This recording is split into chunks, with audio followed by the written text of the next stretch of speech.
The remote research outpost stood like a steel thorn on the edge of the obsidian wastes, half buried in black sand and eternally battered by electric storms. Every shuttle pilot knew the same rumor. No assistant ever lasted a week working for the Paralyzed Dragon Woman. Elizabeth Drake, once a legend, now a myth, was feared more than respected.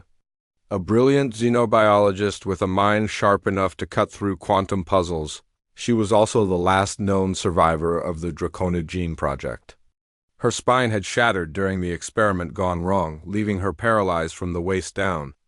But what terrified people had nothing to do with her wheelchair. It was her other half, a living, simmering draconic organ system embedded beneath her skin, an unstable remnant of the gene splicing accident granted her heightened senses, biothermal energy pulses, and a temper known to scorch lab doors.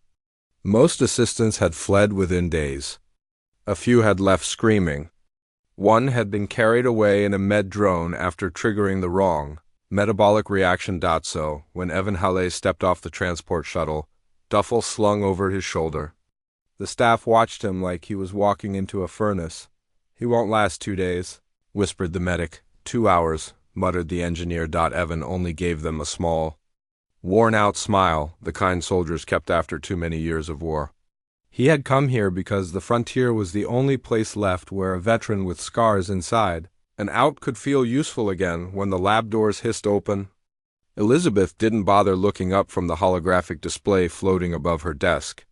Blue light danced across her sharp features, her violet eyes flicking from one data stream to the next. Her wheelchair was braced beside so many cooling cables and energy stabilizers that it resembled a command throne. "You're late," she said flatly. "I'm early," Evan replied, checking his wrist chrono. 5 minutes early." "Then you're late for being early," she shot back. He didn't flinch. Didn't fumble. Didn't apologize like every other assistant did. Instead, he stepped forward and said, "What do you need done first?" That made her pause. For the first time, Elizabeth looked up fully, assessing him with the intensity of a scientist and the predator awareness of something more. He didn't look away. Most people did. Her eyes slitted at the edges when the draconic system activated and nerved nearly everyone, but Evan wasn't unnerved. Just attentive. "Very well," she sighed. "If you insist on staying, you can start by calibrating the heat regulators. My internal temperature is rising again, and if it hits 48 degrees, we'll both have a very unpleasant morning." "Understood." "And don't touch the red conduit, ever." "Copy that." Her eyebrow arched slightly. "Military?" "Retired. That explains the lack of fear." He shrugged. "Fear's fine. You just don't let it drive the ship."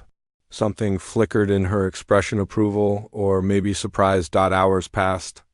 Elizabeth found herself watching the new assistant more often than she intended. He moved with calm precision, handled the volatile lab equipment with a practiced steadiness, and, most frustratingly, didn't flinch when the faint rumble of her internal energy system made the air ripple with heat. Most assistants panicked. The first time.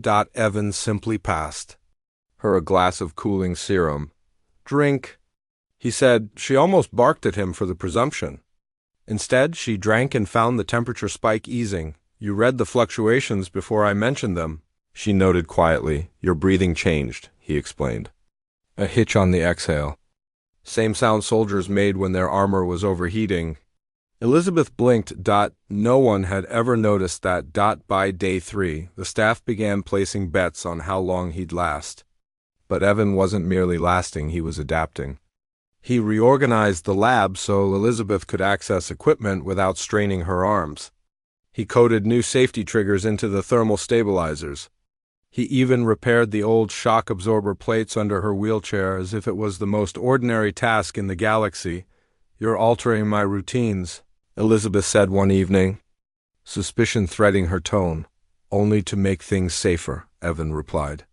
"You push yourself too hard. I don't need protecting." He met her eyes, serious. "Everyone needs supporting, especially the strongest." For a moment, the dragon fire beneath her skin hummed, but not in warning. In something almost warm. On the 5th night, the outpost trembled with a seismic quake. Sirens wailed. The containment field flickered, then something worse happened. A fissure in the black sand cracked open, releasing a xenothermic pulsar anomaly the lab had studied for years. Only this time, it surged directly toward the facility. Elizabeth's systems reacted instantly. The temperature in her veins rose like molten metal. Her vision sharpened, colors fracturing into ultraviolet spectra. "Evan, evacuate!" she ordered, gripping her chair as the panels glowed red from residual heat. "My energy will destabilize." If it overloads, he was already beside her, locking the magnetic clamps on her chair to the emergency rail. "Not leaving you," he said firmly. "Are you insane? If the Dragon Core breaches, you'll burn alive." "Then we'll make sure it doesn't breach." She stared at him, stunned by the certainty in his voice. No hesitation. No fear. Just commitment. Together they worked, the scientist and the soldier. Elizabeth guided the calculations, her mind racing with theoretical models. Evan rerouted power, reinforced the containment layer, and manually stabilized the field emitters while sparks rained around him. At the peak of the pulse, Elizabeth's eyes blazed gold as she channeled surplus energy into the converter array. Evan held the overload dampener steady with both hands, even as it vibrated hard enough to break bones. And then silence. The light steadied. The temperature dropped. Elizabeth sagged back into her chair, breath trembling. Evan exhaled slowly. "Well, that was fun." She let out a breathless laugh, a sound she hadn't made in years. "You stayed," she said softly. "Of course I stayed. No one stays." "I'm not no one." "Elizabeth." She felt the truth of it settle in her chest unexpected.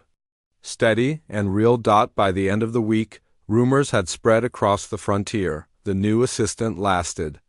The Dragon Woman didn't chase him off.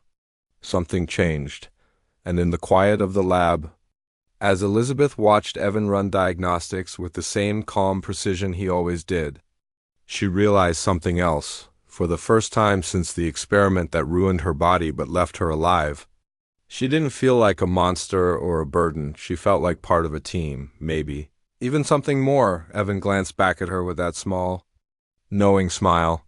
"We make a good pair," he said. Elizabeth's curved faintly. "Yes, we do." And deep inside her, the draconic fire purred, not in warning, but in agreement. The Dragon Woman had finally found someone who didn't just survive beside her. He belonged.